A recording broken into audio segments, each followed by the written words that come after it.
Pro Flandria is a network of men and women from the business world, the field of education, the media, the cultural sector, and other relevant parts of society.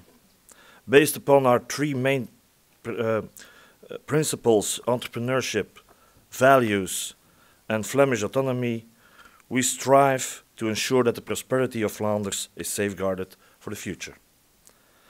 Pro Flandria will take the forefront to ensure that to all European citizens, but primarily to the younger generations, more opportunities are offered. In order to achieve this, all countries will have to take up their responsibilities and take matters in their own hands, if and when necessary. Pro Flandria does not engage in party politics, but from a democratic concern denounces any anti-political behavior. This requires an open dialogue with all parties and interest groups, without reservations and without exclusions.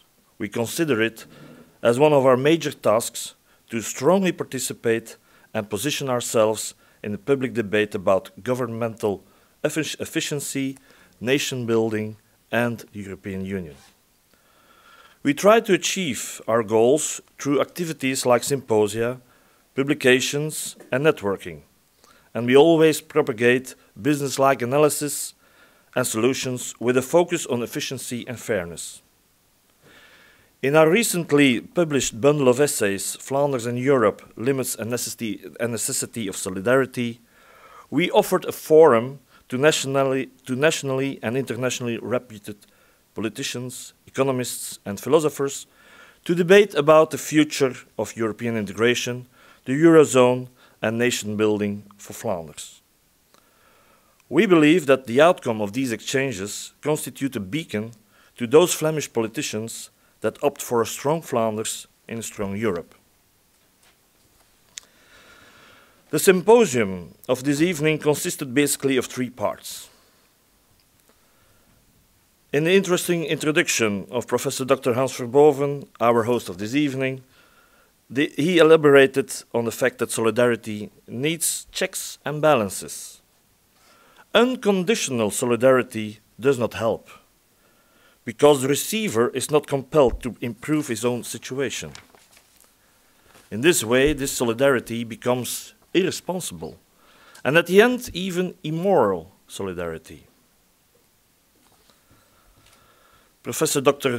Hans Werner Zinn made it very clear that the rescue operations in the Eurozone have hindered the internal depreciation, lower prices for assets, labor and goods, which the troubled southern economies need to attract fresh private capital and regain competitiveness.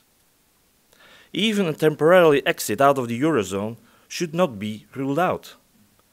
The whole European Union faces critical times when the policy of bailout measures and purchases of government bonds would evolve to a real transfer union without organized political framework. The threat that the periphery countries will drag down the northern countries in a negative spiral is very realistic and to be avoided. The painkiller should be replaced by a very effective medicine, or the patient will die.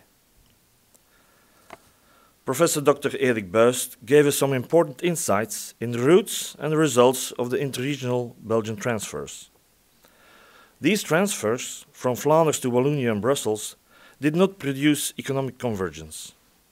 No structural adjustments to the southern economy were made. And during the last decades, the various rounds of state reform have produced a serious mismatch between the competence to spend and the competence to tax, and other state reforms will follow. If we look a bit closer to the two last presentations, we see some interesting similarities. Both Belgium and the European Union suffered the consequences of stark domestic differences in competitiveness and prosperity. The debt crisis has pushed these differences into real fault lines. Pro Flandria does not question the necessity of solidarity as such. The northern European states will benefit from stable trading partners in the south, and vice versa. This solidarity, however, has to be both efficient and fair. The internal Belgian transfers from Flanders to Wallonia, calculated to be 16 billion euros per year, are falling short on both accounts. Because of their sheer size, these transfers are unfair, and neither have they led to structural economical improvements. The Belgian transfer union is placing a stranglehold on Flemish prosperity. This in turn leads to heightened tensions in the center of Europe. The Flemish concerns are not limited to domestic solidarity. On a European level as well, two heavy burdens are put on us. Flanders is already overstretched by catering for the suffering Walloon economy, and it is beyond comprehension that on top of this, one expects Flanders to take on additional engagements in caring for other debt-riding states on the European scene. Structural deficits require structural solutions. The hasty ad hoc decisions taken under pressure because of the euro crisis are not resulting in a robust solution. And we hope that our political leaders realize that a transfer union without significant changes to socio-economic and fiscal policies in Southern Europe is not desirable. Solidarity is a necessity, but should not constitute a blank check without commitments to real change. Income-supporting money flows should not withhold recipients from taking their fate in their own hands. And the Belgian experience has taught us that solidarity trap is looming around the corner. And instead of giving handouts, we must urge the debt-addicted countries to take up their responsibility. The transition will be a rude awakening for all parties involved. Yet only a sincere commitment to compromise and much discipline will be able to hold the family together.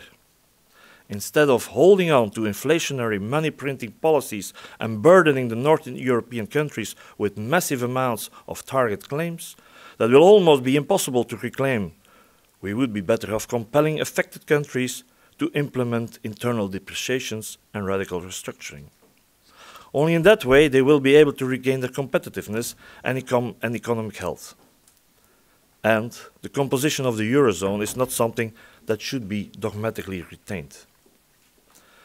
However, the economic turmoil is not the only problem Europe is confronted with. The democratic deficit of the European Union and the quarrels between the Council and the Commission are running high. Genuine demands for democratic legitimacy of all this was never voiced so loudly by the European citizens. Treaties and national parliaments should be meticulously respected. Governmental efficiency and discipline are the only means to safeguard that the design errors of an individual country, which happens to be in the center of the Union, will not be reproduced on a much larger scale. If Europe would Belgianize, the results would be disastrous. Even in the best of families, monetary problems can easily lead to quarrels. One day, our children will have to claim back the debts made by previous generations in southern countries to finance their consumption. Family members, friends, and neighbors will be turned into debtors and creditors. A failing and unfair transfer system will create tension and unrest within the European family. And wasn't the euro created to bring tranquility and peace? The almost self-evident way in which the Belgian North-South transfers were perceived did not bring the Flemish and Walloons closer together. To the contrary, Belgium will disintegrate as a result of it. In a country with insurmountable socio-economic and cultural differences, this will be the inevitable evolution towards a more efficient government. As such, this has not to be adverse for a further European unification. We rebuilt the semi-detached house into a standalone one, but the village remains the same. Pro-Flandria is strongly convinced that Flanders and Wallonia, as independent nation states, but safeguarded from the cumbersome Belgian governmental system, will be able to create a common future on the European level in a more efficient way. As others said before, Flanders is too large for Belgium and Belgium too small for Flanders. Flanders has to become a nation state for it to be able to be a full-fledged European member state. To conclude, Pro-Flandria believes that Belgium should not be a template for Europe. Belgium is the expert par excellence in terms of monetary transfers. The money flowing from Flanders to Wallonia and Brussels is good for an astonishing 16 billion euros per annum. This constitutes an assault on the Flemish prosperity and does not result in structural improvements for the southern part of our country. These money flows are part of the reason for an eventual disintegration of the Belgian Federation. Europe should be inspired by these Belgian experiences and think very carefully when centrally deciding on measures that later on will prove very difficult to be politically enforced. Too much is at stake here. When the whole continent is faced with economic decline and frustration is spreading massively, even the highly civilized West could rather quickly be confronted with revolutionary and violent movements from certain parts of its populace. We see it as our duty to avoid this at all costs. And through democratic processes and under the condition that there is a way back, independent nation states must be able to delegate parts of their sovereignty to Europe. Flanders is such a nation state in the making. It has embraced its responsibilities vis-à-vis solidarity already a long time ago. And Flanders will continue to do so. Only, however, on the grounds of a clear and enforceable agreements. We are almost at the end of the formal part of this evening. I would like to take the chance to thank Professor Dr. Hans Werner Zinn, our keynote speaker for this evening. Also would like to thank Professor Dr. Erik Buist, our specialist in Belgian transfers. I thank the Warande and the chairman Piet van Weyenberg, also present this evening, for the kind and professional welcome here in the center of Brussels, the center of Europe.